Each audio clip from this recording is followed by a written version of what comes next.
decide what we that want to second do. part was done pretty much like this other part. Yeah, so it was put underground Okay. by the USBR. Yeah, the second part was never improved or maintained to the same level as the Right, city part. as the city one. This one was covered up and then nothing happened to it.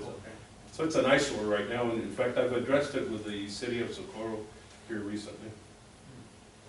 Okay. Wow.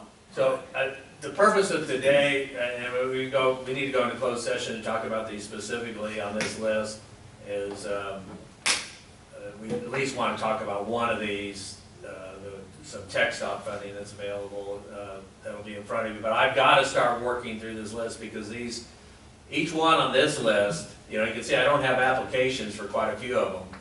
But each one of them, we know that either that there's funding that's going to is available or will be available to do some of this trail work. And we've got to come up with a policy or guidance to me. You guys have to be able to tell me how I'm supposed to proceed on this.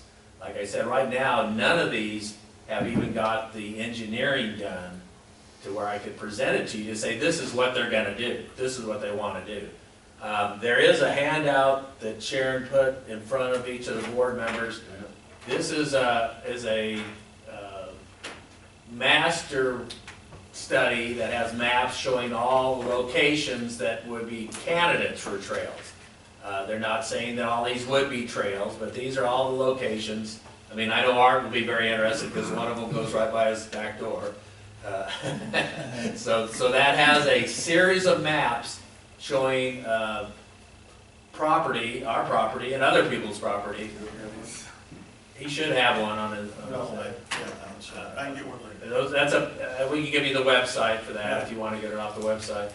Of which some of these are similar to what's on those. In other words, there's an overlap of some of these trails, like the ones we just talked about. San Eli, you'll see the San Eli, the two they've applied for, you'll see on those maps.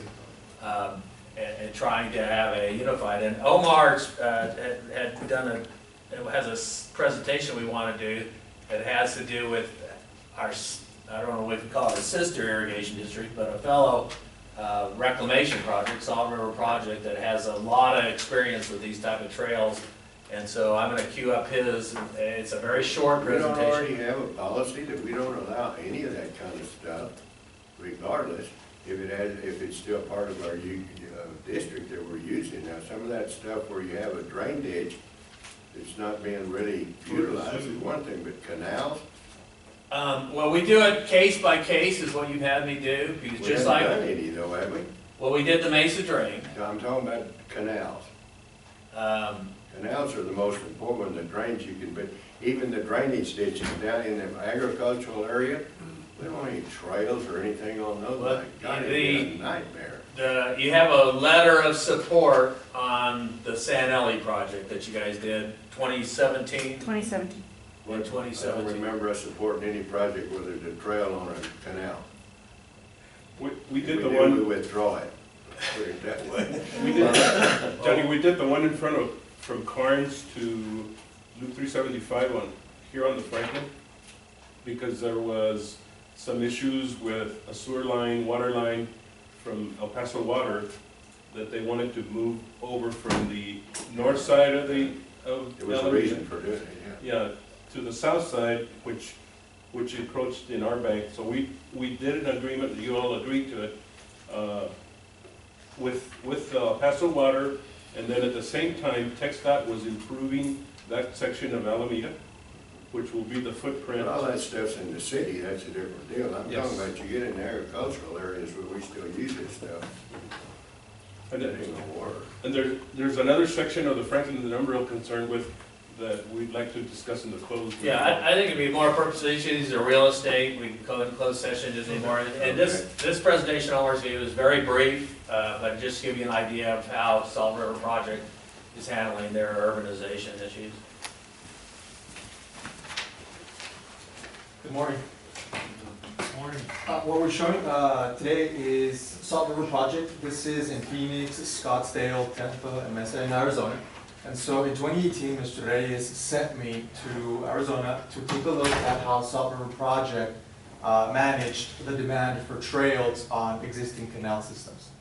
And so what I'm going to talk to you about today is their solutions, and should you consider how we can perhaps implement some of these in the El Paso system. Next slide, please. And so what you see here is the Grand Canal Trail. This was done in 2 phases, and it's a canal that's similar to the Franklin Canal in terms of dimension and environment. It's a canal that was previously used for agriculture, but then as urbanization happened, houses and commercial development were built adjacent to the canal, similar to how the Franklin Canal is now around the El Paso Zoo, at UMC, and continuing downstream. Essentially, you have houses or businesses on both sides of the bank now. It was similar, and what SRP did back then is they just used it, they just put an asphalt trail, and it's popular with bike riders, but it's also used as a maintenance route. One of the things that Salt River Project focused on is make sure that whatever trail comes up into their system adjusts to existing infrastructure. Things like power lines and the canals, turnouts and gates and check structures, things like that come first before any trail. So whatever design happened, whatever design was constructed on these trails, first we made sure that the operations of the canal were highly prioritized. Next slide, please. Yeah, let me real clear, so you guys understand why there's power poles in the middle of their O&M road. Yeah, they own them. They own the electric company too, so. That's the reason their canals look like they do. Right, yeah, so the electric company and the water company are the same. The same thing. And so as we were doing the tour on the South Canal Trail, we rode that's a truck similar to our ditch riders trucks, and we rode along the trail, again, which also serves as a maintenance road. And you can see in the pictures people biking, and they installed bridges and essentially trail infrastructure without affecting operations of the canal. You can see on this picture on the right that there are apartment complexes and homes right next to the canal. Some homeowners actually decided to build gates onto the property so they can have direct access to the trail. Obviously with gates and locks and things like that to keep them safe. But the community in this area has embraced these trails and make use of them quite a bit. Next slide, please. And so on the next 2 slides, you're going to find a couple of bullets where we summarize the lessons learned to keep the presentation short. Essentially, SRP does own the electric utility, and they provide, a contribution, they provide grants that come from their electric utility onto the trail system and onto their water system. Obviously, we can't do that here, so most trails back then were also funded using local taxes. This is like the equivalent of the city of Phoenix or Tampa. They themselves decided to put in cash to fund a lot of these projects. That also included the concrete lining apart, or even installing new check structures or shifting gates. Everything was billed to the entities that would request the trail to be built.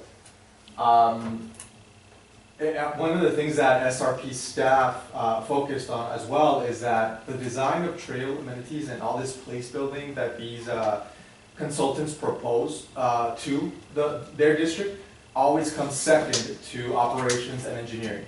And so the canal has to remain functional, the district has to be able to operate, and if those requirements are met, then they further consider any trails. Concrete lining is necessary. It's necessary in Phoenix. It's going to be necessary here. And then they also shared with us some canal specifications, some best practices that they learned over time that would help us design better, help consultants that are hired to do these trails make better decisions on how they propose their trail design to the district. And then, as usual, one bank is kept for maintenance, fully earthen.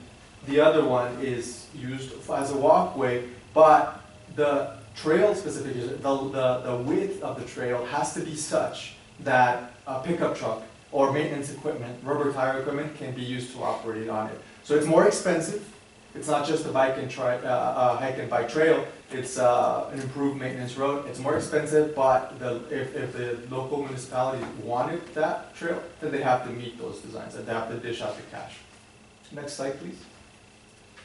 And then they also provided, SRP provided specifications on what kind of trails we can build. There's, for example, this decomposed granite blend that is not concrete, is not asphalt, is not permanent, and then there's a binder stabilizer, a type of glue that work pretty well as both a hike and bike trail and a maintenance road. So there's alternatives to just concreting, like building asphalt or concrete trails.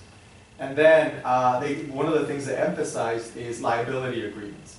Essentially, there's state law supporting this type of, in Arizona, there's state law supporting this type of development. And so they also told us that one of the biggest challenges was making sure that these municipalities, the city of Phoenix, Scottsdale, they agreed to absorbing all of the liability, insuring the project, and making sure that there's any claims of injuries or whatnot, they go straight to the cities and not to SRP. But however, it took a lot of groundwork and effort to get those agreements put in place. But after that, they were fairly easy to maintain, and accidents are pretty rare. And then SRP actually allows the cities to hold events on these trails. And so we didn't include a picture of that, but there's events in Scottsdale, for example, where they for example, put little boats or lights on the canal where the waterfront is at, and then they have like a fishing event, all these interesting events that they do. Nevertheless, it does require SRP's maintenance staff to be there, and then trash cleanup, because some of it ends up in the canal. This comes at the expense of the cities and not at SRP's expense. So their agreements to allow those types of events, they have to make sure that they pay up front for any contingencies or any costs that SRP might encounter because of these events. And then one last lesson that SRP shared is that even now with all urbanization, there's significantly more issues with cars ending up in the canals than the intended use of trails. So there are things like drownings or people throwing large sets of debris into the canal. That's more rare than when a car ends up in the canal. Again, urbanization is difficult for canal systems, as you can see it on the expansion of North Loop Drive. It's worked out really well until past Horizon. Then North Loop Drive narrows down, and we've had some incidents where drivers end up in the Isla Lateral, which is adjacent to North Loop, because again, these people are commuting to and from work every day, and so it just increases the likelihood, the traffic increases the likelihood of incidents. And so, next slide, please. Omar, this is the SRP. Did you look at the CAP over there too? Did they do something similar? The Central Arizona project, isn't that? Yeah, the Bureau of Reclamation. They do some a little bit in Tucson, not much in the rest. It's got a lot of dangerous components to that system. So. Right. Most of it is. I don't know. I doubt as part of this Salt River project is CAP, but it's that northern part. I don't think you guys went to that. We went to Phoenix, Scottsdale, Tempe, and Mesa. That was most of the Salt River is Phoenix area, isn't it? Yeah, it's the irrigation district, and Central Arizona Projects is a bureau-run conveyance for the Colorado to SRP. Colorado, yeah. And to SRP, okay. And to a bunch of other places. All right. Salt River project comes down to Salt River. Yeah. Central Arizona. Yeah, the SRP is Roosevelt Dam and all those. Okay, I got you. The Central is, all right. Central's Colorado. Colorado water. Okay. And the canal gets pretty small as it gets to Tucson, and they've got some joint use in Tucson. Sorry, Omar, I just. No worries. It's at the beginning, and that's what I worked on when I worked for Reclamation. It's a 3,000 CFS canal, so it's a little bit scary. Wow. You know, kudos to Phoenix. It's not anything like our project. Nothing. And I have a moving picture of recreational uses of our canal banks, the problems that we already have with recreational uses. I don't see it ever working here. Maybe in the city, in some areas, very limited though, because I have nightmares thinking about what could happen. Around the zoo is okay. Keep it up with the zoo. You did a good job on that report. Kudos to them, but you're going a long way to convince me that we want any kind of trails on our canals down here, or drainage. I don't care how damn much money they throw at us. So in my day growing up in the Salt River project. The biggest problem was us surfing the check structures with plywood.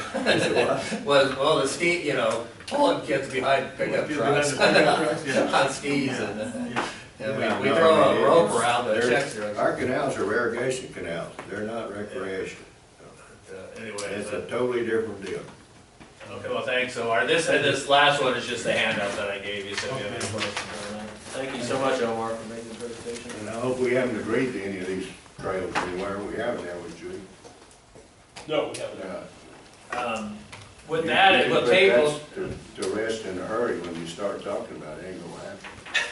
we'll table, if it's okay, the table this item and bring it back up when we get to the real estate, it'll go into closed session. Okay. All right, and then Pete. We'll do yours next. I gotta swap out our thumb drives, hold on just a second. Okay, people. Good morning.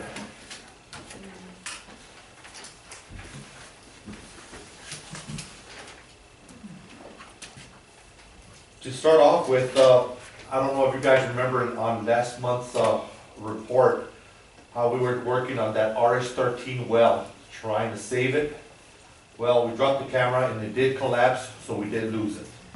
We weren't able to get the pump out, but we have capped it and covered it up, so it has been abandoned. Been there, done that. So the other one, we were able to save it. Where was it at, Pete? RS-13, right upstream from the I-0 checks on the riverside. Oh, okay, yeah. On the riverside. So it was a very good producer, so, you know, the good thing is that we know there's good water there, and it's, the water's not too salty, the TDS ain't too bad. So if we ever want to drill another one, we've got a perfect place to put it. See, I'll try this thing too. And these guys do all the work. He was operating failure. Yeah. Point up at 3 the, years old, starting. I'm sorry? Oh, at that, okay. yeah, and it might work. I don't know where, I They think it didn't works have- off the computer. They didn't have it on. It might. They, Okay, so I'm gonna go through a pretty quick, it's a pretty short presentation. Just a couple of pictures of our continuing of the mowing of our canals. Well, I guess it will. There you go. Good job, Pete. This is the Franklin Canal up there by the zoo area, in fact. And then a couple of pictures of our drains within the city of El Paso. Come on now, let's do. I don't know. maybe it's a battery. It could be the battery too. It's probably the mouse, me doing the mouse and interfering with it, so. Okay. Let me go back to click on your screen, go, try it now. Okay. So a couple of pictures on the, there you go. And then a couple of pictures on the drains outside of the city limits.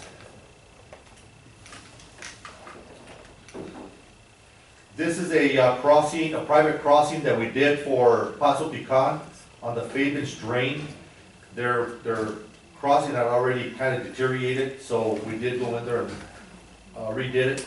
This was all paid by the farmer. So those are natural gas and They're actually water. water. Yeah, they're 3 water lines.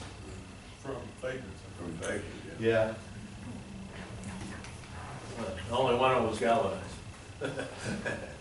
Yeah, the other one, I think it's a private line. It goes to one of the farmhouse, I guess. It's just the process of just replacing it.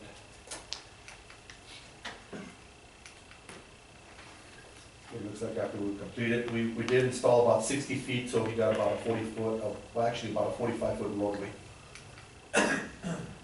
Then this is the Montoya Main over by Love Road. This is the end of the project that we're doing for the El Paso Water. Why is that so narrow? Well, we're still shaping it, and you'll see in this next picture how Up a it'll, little bit? yeah, how it's gonna look. See there, you're getting a better picture of how it's looking. That's already ready for shotcrete. And we did 200 feet upstream and approximately about 350 downstream. We're going all the way down to, I believe it's Lombardi. That's the downstream side. This is part of the construction that's going on the riverside, trying to prepare for the 1,000 feet of shotcrete that we need to do. Here, we're building a crossover to be able to work off the right bank of the riverside. And then we also had to, that's the same one there. And then we had to make one on the drain in order to get the dump trucks and the cement trucks into this area, because they can't make the turn right over at the bridge, it's too tight for them. This is crossing over on the drain. This is the riverside, and you can see the difference on how much we're closing it right there, where you see that difference in the color of the sand and the dirt. Here, we're already working on the right bank, and I've got trucks coming in here, actually bringing dirt to narrow the bank. In fact, Rene Carmona there has been out there, he's got to oversee this project, that's one. That's gonna help a bunch, being able to do that, and Yes, that yeah. bank was so narrow. Right, yeah, we couldn't even get a pickup on that right bank. Remember when they wanted to put our canal on the other side of the fence? So with what we're doing now is we can actually drive a piece of equipment through that right bank already. We've actually made their life easier because now they can actually go in there and maintain that top of the bank and not have to do it by hand.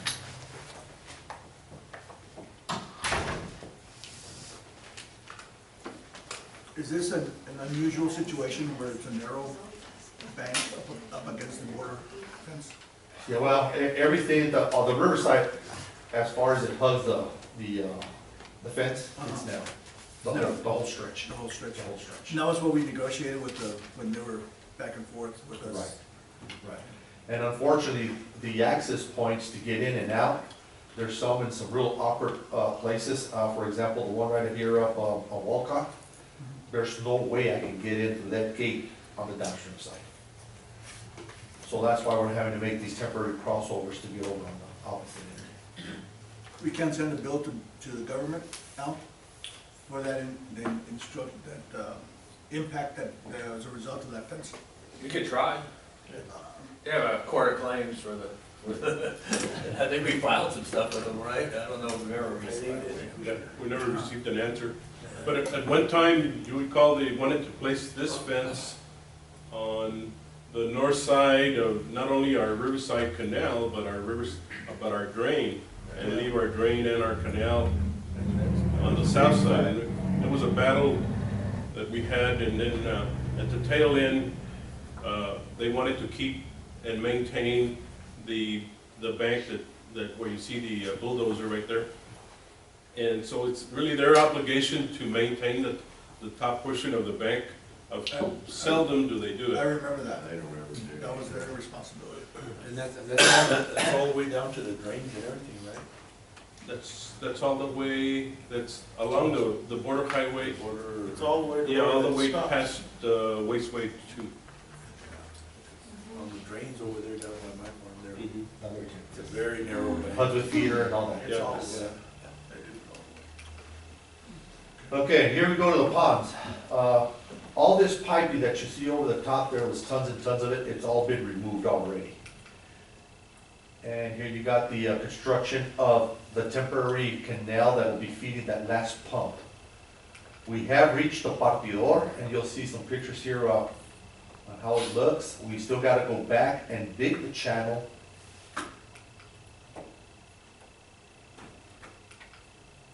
See here, you can see the partidor right here to your left-hand side. This is the width that we're making the bank, and again, we still gotta go in here and dig a channel right down the middle to feed that last pump, or that last well, I'm sorry.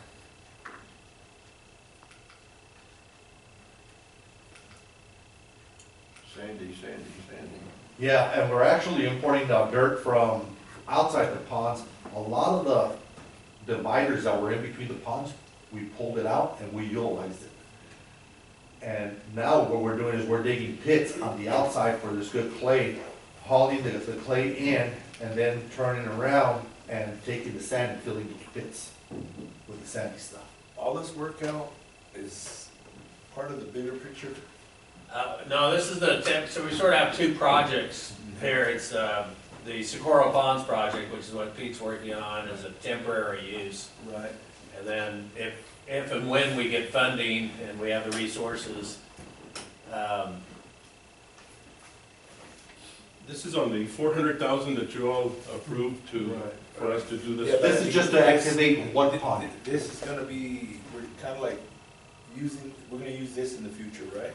Yes. We should be able, yeah, we should be able to utilize it this coming Hopefully it's coming down this February, March. right, yeah, so, but no, all the work we're doing here, Yeah, I'm talking about the work, right? yeah, like this canal is a temporary canal. So we'll eventually, if we do get the funding and build the final project, it's a completely different project. It's different. And so we won't, for example, this is an open channel to save money. In the final project, Peter, we put in 2 60-inch pipelines Right. that'll run, they don't have to run very far, because in the final project, we just connect immediately to the ponds, because we're using the whole area. The reason he has to run this so far is we can only utilize the lower end of the project right now. And so, yeah, we'll have a lateral or a small canal that I'm sure we'll find some use for it, but I'm not sure but at the rate things are going, this temporary solution may be in place 10 years before we get okay, 5 years. Enough money to build it, huh? So this pond used to be 7 small ponds. I went ahead and made 4 large ponds out of it. I removed everything in between. We're just feeding the last pond because the last pond is the one that's got the discharge into the riverside. And there's some pictures here on the discharge also. So here I'm already standing on the party door. This is all brand new. There you can see the bank where it goes all the way to the party door. The previous pictures were showing still before any of this thing was put into place. And then all the sand that we're pulling out of that last pond, I'm using it to fill those pits that I'm getting this good soil out of. So just to put it in context, so we're looking at, right now, at someplace utilizing temporarily 30 to 60 acres, but it's only gonna be, we won't be able to harvest more than about 4 to 5 feet of water out of that. So if it's 30 acres and it's 5 feet, then we have 150 acres is all we get out of, whereas the final one, we're looking at 300 acres at 10 feet of harvest. So it's, they're not comparable projects. That's why this one's, we're trying to do as mainly just diesel fuel, right? Right. Yeah. It's just, As efficiently as we're gonna possible. fill those things up with sand pretty fast in that area, because that's where all that sand ends up in the island feeder, the Riverside. river. Yeah. And they're going the other direction. Yeah, a lot of Franklin feeder. this will be for effluent in the wintertime, in the 2 to 3 months that we don't use it. And there won't be much sand in that water, so we won't accumulate any sand during that time. But when we put stormwater in it, we'll get a lot of sand. I would love to use this pond as a flow-through. We could redesign it a little bit to be a sand filter. And then your water coming out the end wouldn't have hardly any sand in it. And we could harvest all the sand out of the first chamber, the first 2 chambers. We could design it so you had a chamber you were always drying to collect sand. That's always been a huge problem there. Right now, we're trying to design something down near a hole in the wall that would be an area where it would quiet, where it does right now, like Riverside is, and then we would harvest it each year to remove sand. So there is a sand harvesting component to this, but we haven't finalized the design. That sand that's there, it's got a lot of silt in it and stuff too, so it doesn't make it very usable as far as cement sand or something. No, it's not, you can't use it for materials, I guess. you could use it for clean fill, but nobody wants clean fill, right? They wanna give it to us. I could use it to fill my pits, that's what I could use it for. If anybody wants to build up their fields. Okay, here again, this is just, I've got 3 machines inside the ponds right now, hauling some of the sand out. And then this is one of the pits that we dug out, and we took all the clay out, and now we're filling it back in with that sand that we're pulling out of the ponds. So that's what those pits look like that we're doing out there.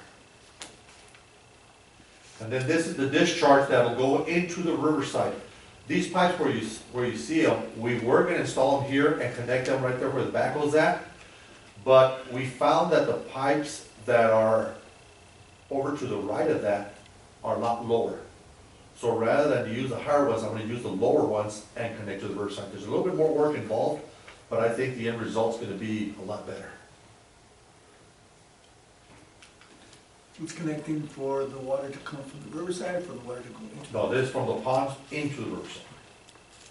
And these are the gates, these are inside the ponds. This is where the water's gonna go through those pipes and then into the riverside. There's a picture in front of it. And then this is kind of what it looks like outside of the ponding area. So right now I've got the D8 out there. I'm trying out the brush cutters. We just did some repairs, so I'm trying them out here. And we're doing some clearing, and you can see this is all done within 1 day. He did all this in 1 day. Those brush cutters, you can see them right there on the right-hand side. You just see the little yellow D8 in there, pulling them brush cutters. And the reason I'm doing this is we got a lot of illegal dumping in here, and there's a lot of trespassing in here. And you can't see it because they hide inside all that brush. So what I'm doing is I'm trying to knock everything out to where at least we can see if anybody's in there. Any questions for me? Couple of questions. I go back to the seepage test. Do we know what the seepage is gonna be on those ponds, or whether the area is gonna be containing water? I'm not sure, Al, can you? Yeah, well, so they have 45 years of sewage used, their you know, primary and secondary treatment, primary treatment. So there's a sealing of that. I know that one of the discussions I've had with Pete about digging these holes is not to break the geological seal, the clay. I'm getting a little nervous about that, but we know that they didn't leak, and there's an interceptor drain that the city built that surrounds it. And right now, the only water we've ever seen in that is from the adjacent agricultural operations, which need to leach. So we don't think there's hardly any seepage, but one of the first things we'll do on this western, the west cell, the west pond is fill it up and measure the seepage in the first week. I doubt that you'll have much seepage, you know. I mean, you've been digging into the stuff, and it's pretty heavy clay when you get down there, right? And prior to that, you got an impervious barrier from the sewage that was in there. The only thing that I'm concerned about, we're still evaluating, Pete and I are gonna work this afternoon on the outlet. So the inlet is high because there's 2 check structures between the outlet and the inlet. That means we have Partador and we have Wasteway 1. Both of those check water up. This is they're both energy dissipators. So we'll take the water from Partador where it's checked up high. It's almost 8 feet higher than it is down where we're discharging it to. But the lagoons were designed to discharge the water off the top. That's, you know, they didn't want to take the water off the bottom. That's why the one that he's not going to use is too high, because it was a skimmer. It skimmed. They wanted the sweet stuff was on top, and they didn't want any of that stuff on the bottom. Sewage. The sewage, yeah, the solids. And so, the other one, the second set that he's moving to is the lower set was used to drain it. But the ponds are about 4 feet too high as built right now. So the ultimate project would be, and we're not gonna do this now because it's too expensive, but ultimately we've gotta cut a lot of dirt to get that full 3,000 acre foot storage capacity. And And when we do that, that's when I'm gonna be nervous. You could break that clay barrier. You could like that, and so when we go in, so we talked about stockpiling clay even during that process, or the upper layer, which we know we have a good seal on it. And so when we do the final design, we'll probably haul the first 2 feet, which is pretty heavy, and stockpile it, and then put it back down. We'll over excavate and recompact it, and then we'll bring it up to a proctor, you know, if we can get it to 95, at least 90, to seal it. The only other option then is to go in with some sort of liner, which is way too expensive. You go from like a $20 to $30 million job to easily $120 million to put a liner on that thing, and liners are a problem. Yeah, and I met with a gentleman yesterday, Don Berger, and that's exactly what he sells. He sells liner. He's trying to sell some liner for our shotcrete. And I think what he proposed to me was about 75 cents a square foot. Yeah, we're using 4 cents a square foot lumber Yeah. right now. We're not gonna do that liner either. And so, we'll just, It gets torn up anyway. yeah, that liner is, the one he's talking about is the one that you shoot the shotcrete on top of it. It's great liner and everything, and it absolutely seals it for like a chemical plant. You have to do that. But in our case, if our concrete seeps a little bit at the construction joints, which it does, it's not that much. We can live with it. And plus, those construction joints fill up with silt, right? And they leak less. But at the pond, the only thing that, if we did go to a liner, it'd be a clay liner, and that would come out from Esperanza. So we know where to get clay cheap. And that, we're trying to avoid that because that's a long haul for us.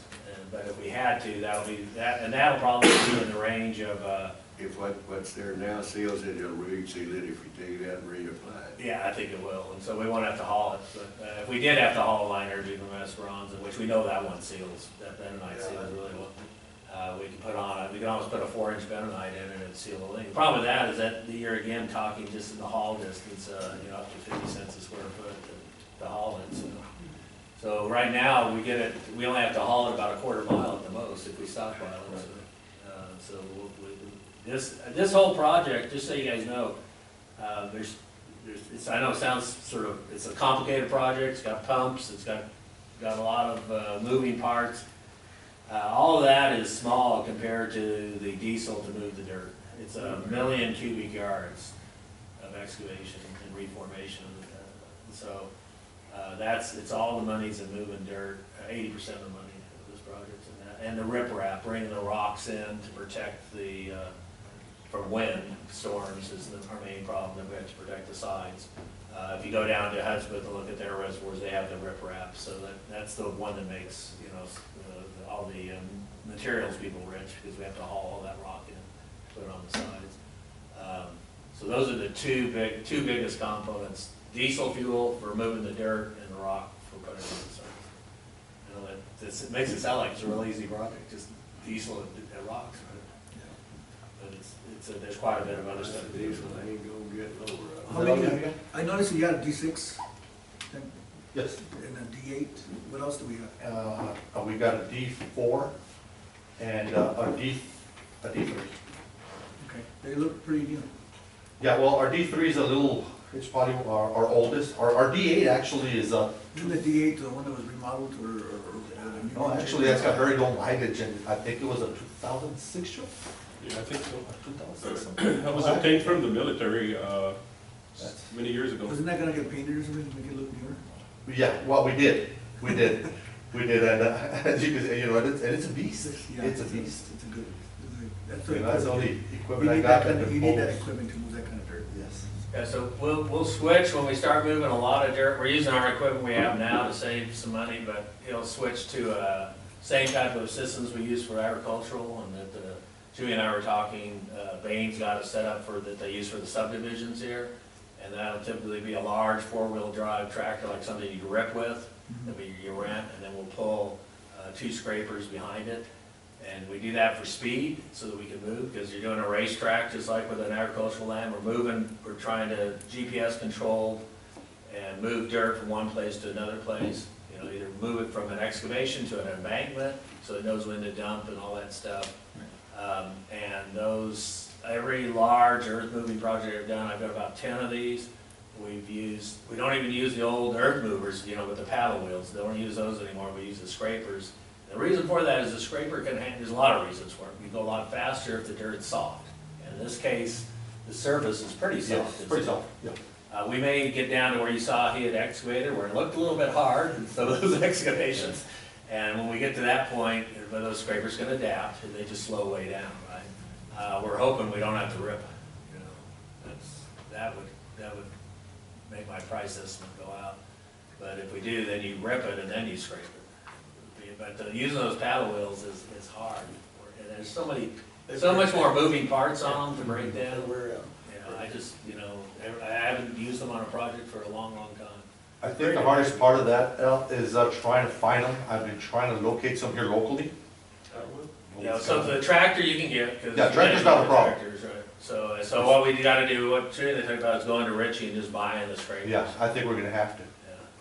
Yeah. And we usually work in tandem, right? You need Yeah, two. typically you try to get you don't have to, but since your haul distance, you wanna haul as much as you can when you're loaded, so. Yeah. So you're trying to minimize that time, so almost all the projects I've done, we're pulling 2 scrapers behind it. Whatever the tractor can handle, whatever the dirt can And handle. when you finished with them, the Mennonites will I promise you. I would think about hiring them to come down. Truck. Well, we thought about it might be good, he's got some of this type of work to do. It might be good to issue a small contract for Bain or somebody here locally that does that earth moving so that we could see how they do it and learn. Because if we buy the equipment, the biggest challenge, as you guys know, is getting, learning how to do it and It's get not rocket science, so it's more practice than it is But drive. my biggest headache is getting the scrapers hooked up to the GPS unit of the tractor, making sure that works. And they're very pricey, because I did price them brand new. And that's a different part of Yeah, the deal. get the headache of making sure that and how to get so we actually transfer the AutoCAD drawings, the 3D model of it, we transfer to those scrapers and they know where they are and where they're supposed to pick and dump. Wow. And so that's always a challenge, but Bain knows how to do that. I've talked to him about it. When we put in our GPS base station in Upper Valley, he was talking to me about it. It's a public base station, anybody can use it. I gave him the web address, and he was telling me how he's using that to do all of his design, all of his earth moving now. So it might be very beneficial to have a small contract to have a company. Well, it's a work in progress. Any other questions, gentlemen? Good job as usual, Pete. Thank you, sir. Thank you. Okay, Robert's not here? No, but his 2 assistant water masters are here, and one of them wants to give his presentation for Robert. And I'd like to introduce him. Enrique Perez has been with our district for 15 years. He started off as a ditch rider and worked his way up. And now he's one of Robert's assistant water masters. And then Rene Carmona is also here. Rene has been with the district 25 years. And I will tell you that Rene has worked his way from a ditch rider all the way up, but he also worked his way through and obtained a UTEP degree in criminal justice here recently, and I don't know what good it'll do him with water. There's a lot of crooks He also has, I think, a minor in business or something like that. And whatever he's got to do. so, yeah, he's We real can't proud call of him bigotes, though. No, but we can call him Barbon. Okay, Barbon, you're on. Morning. Just a quick review of return flow. We started in about August 29th, and since then till today, we've irrigated 11,000 acres. Wow. And our target for our remaining acres, which is 1,400 acres, our target date is for the 21st of next Friday. And hopefully we'll be able to get that taken care of before we shut off, so we can turn over the canals to Pete, especially the Franklin feeder, which is coming up for shop. Well, that's good. You guys have done a great job, as always. It's a lot harder to handle water when there isn't any, than it is when there's a lot. So you've done a great job. So. But did these rains help you out quite a bit? It has, and yet it kind of backed us up. A little bit, because a lot of farmers haven't been able to get in there and get their bales out and to plant.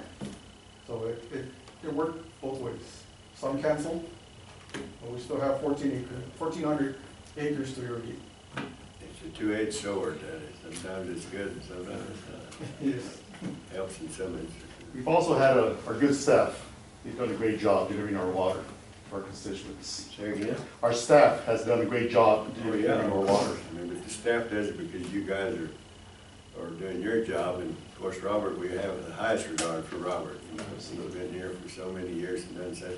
He's amazing to me to be able to handle the job that he has, which is the hardest one of all of them around here, in the manner in which he's always done.